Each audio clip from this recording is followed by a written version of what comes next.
What's going on YouTube? My name is Mr. Crippled, and today I want to go ahead and show you guys the changes that Janus is getting in Smite 2. And before we get into the video, don't forget to like, comment, and subscribe. And if you have to keep up with any future content, I will be leaving a link to my Twitch and my Discord in the below. Now, there's four changes in total that Janus is seeing that could be good, could be bad. A lot of it has to do with his 3, which is this line move here, his ultimate, and his passive. So, the big change that they're making to his passive, before, whenever you passed over one of your thresholds, or you went through one of your portals, it empowered your next ability to do extra intelligence damage. Now, he can get up to 2 stacks. So, let's say you're in laning phase and you portal to a wall.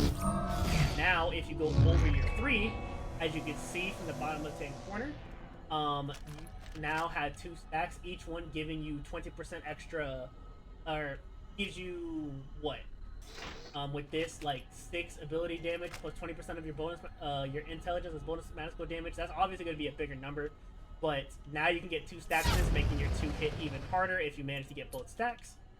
The next big change that he received is to the 3 itself.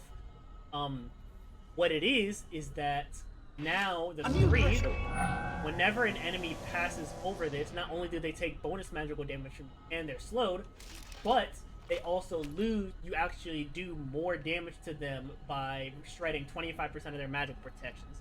And this, from what it sounded like, it only affects you. So if you have, like, let's say a raw solo and then the enemy team passes over this, the raw's not going to do more damage like they have 25% less magical protections, but you will.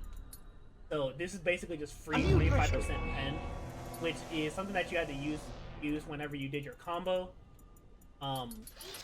Ideally, what that would look like is if you would hit your 1 and you right underneath it, and if you placed it properly, they would pass over this and then be hit by your 2 at the exact same time, making them take a bunch of damage.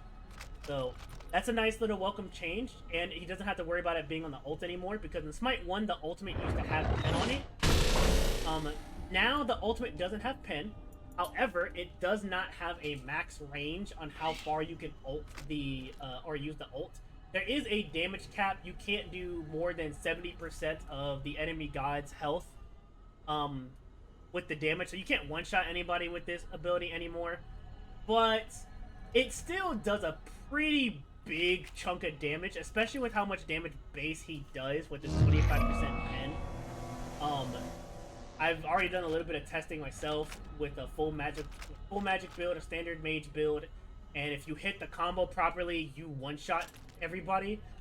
So a good build, the usual Doom Orb,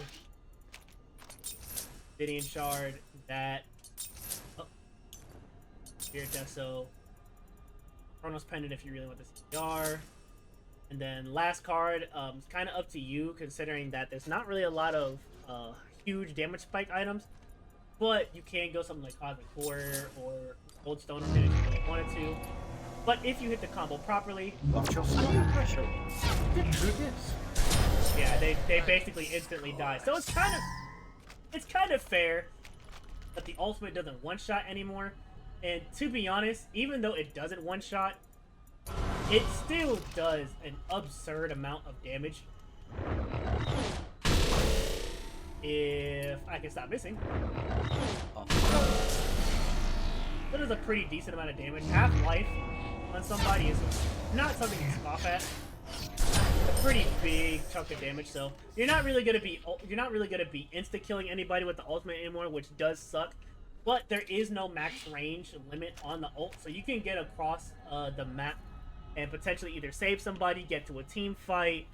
There's a lot more utility with the ultimate now, and since you're not really going to be relying on it to kill, and mostly you're going to be using it for mobility and sometimes for damage, it kind of helps it go across the map. So Janus is still one of the more safer gods in the game.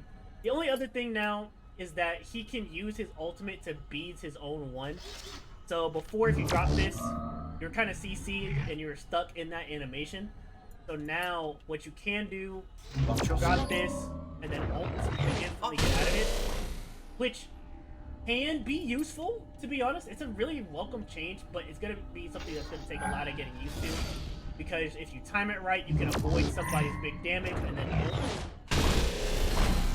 So, there's a lot of good utility with this. And, Janus definitely seems stronger. However, the only issues that I can see, not really issues, but kind of bad things about this character, is that he's not really coming into Smite 1 with anything cool. There's not really much going on with him besides the pen on the 3 and the... Ooh, excuse me. And the double stack on the passive. But he is coming with pretty insane damage. And then you have it back up, and his kill potential is actually very high. His health potential is still very high. But overall, he just kind of seems meh. I can't wait to see what kind of aspect they're going to go with this character, but I don't think they really have one in the works quite yet. But that's basically all for this video. Thanks for everybody who watched. Y'all take care.